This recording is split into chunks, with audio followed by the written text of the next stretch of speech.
now take you to a point on the English coast for the first eyewitness account of the naval action. Stanley Richardson reporting. Scale military invasion operation in history. Now back to London. Area. No low-flying fighters came over to strafe us with machine gun fire. And no enemy vessel, not even one of their vaunted E-boats, came out to the attack. The officers and men with whom I rode wondered searchingly about this.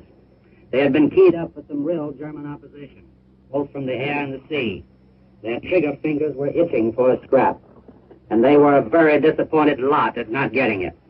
If the Germans weren't just too timid to come out, the only other ready explanation that could be advanced was that they were too busily engaged in coping with the Allied air attacks made on their shore establishments as a prelude to the actual landing of troops. In the area we covered, we could see hundreds of bombers and fighters shuttling back and forth, dropping their bomb loads and returning to England for more explosives to blast the enemy. We could see the big two-engined American transport planes, also in the hundreds, returning to their bases in the United Kingdom after dropping their airborne troops in France. Yes, Jerry had a lot to keep him busy last night and early today, but as far as the naval phase of our activity was concerned, not a shot was exchanged with the enemy while I was on the scene. For that preliminary phase of the show, at any rate, it was all too incredibly easy. We left our patrol torpedo boat based in daylight to accompany the slower-moving light advance guard of ships which had to pave the way for the actual landing. One of our missions was to protect the Allied minesweepers, which cleared a wide channel straight to the enemy shore for our troop transports and supply ships. Long lines of ships of every description were discernible on the skyline, literally miles of craft in even columns converging upon the area in the channel marked for the concentration point for the actual invasion.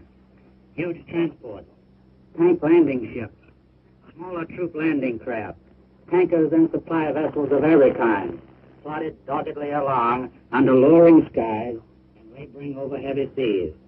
You people at home would have been thrilled to the bone to have seen all these American men, American ships, and American supplies sailing calmly into the action for which they had been prepared and trained for so many months.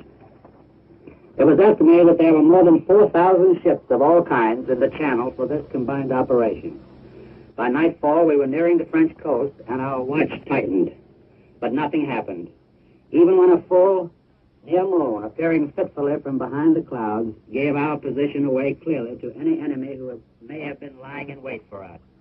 Then the fast and heavy combat ships moved up into position.